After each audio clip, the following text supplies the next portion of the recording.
Hi people, it's Newbie again at the Newbie Mountain Railroad. Thanks for joining me. Thanks for being here today.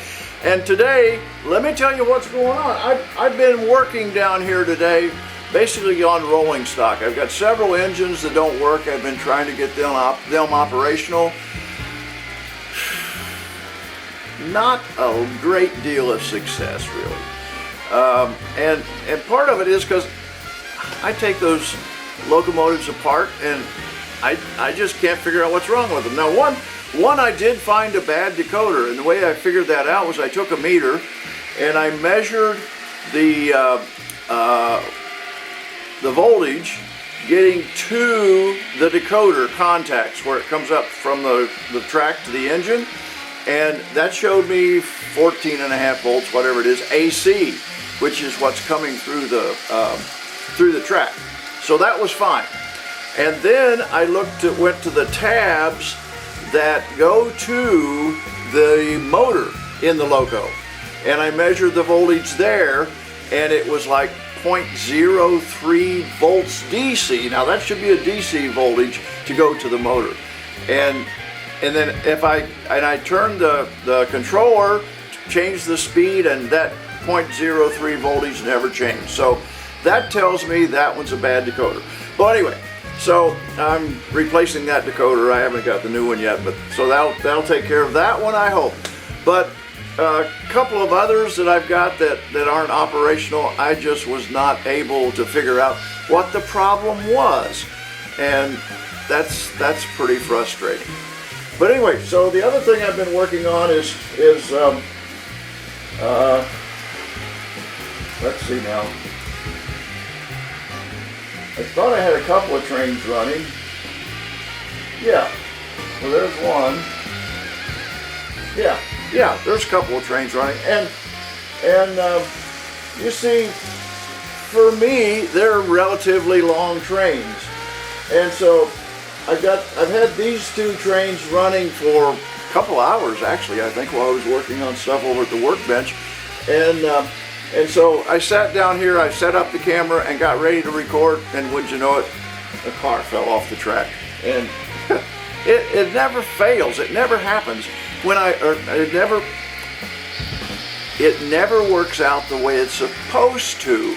It seems like every time I get ready to go on camera, on video with you folks, the train jumps the track. And so that's why I keep looking around to make sure that they're both still running. Now, this one here that you see on the inside track here that I have, it's operational, but I've got a problem with track. There's something on a piece of track over there that I finally realized was the problem. The engine kept stopping there, and you know me, I keep thinking something wrong with the engine, but it wasn't. There's something on the track.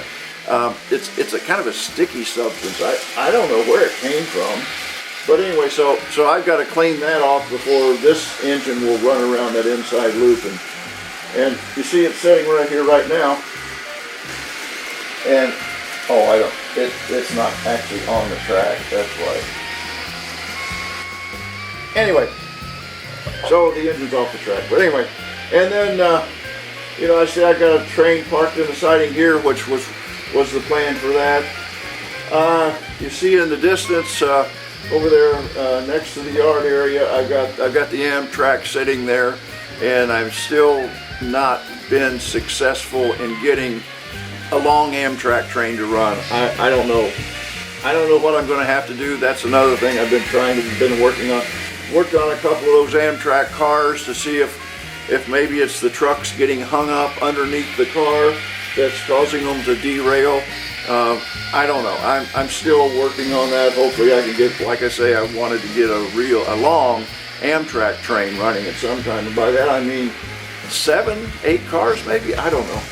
But anyway, so that's what's going on.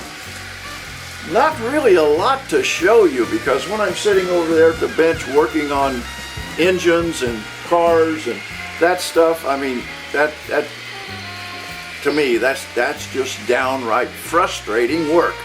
But it's got to be done. But you see, the the layout is pretty much operational. Now I've still got to do work in the yard area. The yard ladder is disconnected right now, with the exception of the very top of the ladder, which this track here runs through. Over here, you see behind me over here at the behind the station, I got 2 tracks there behind the station, and those tracks are not functional right now. I need to work on those. But I think other than that, all the tracks are functional, which is great.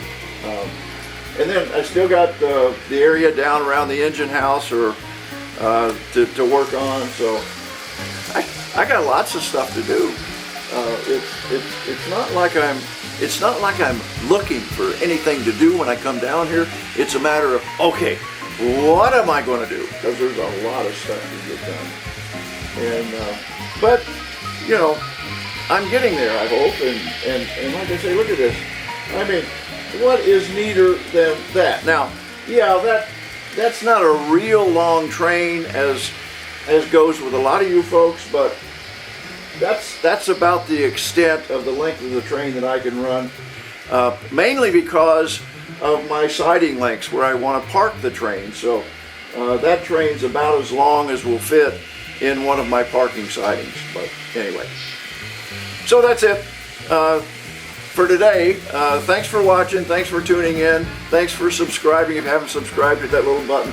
And tune in next time when we'll see what's going to happen.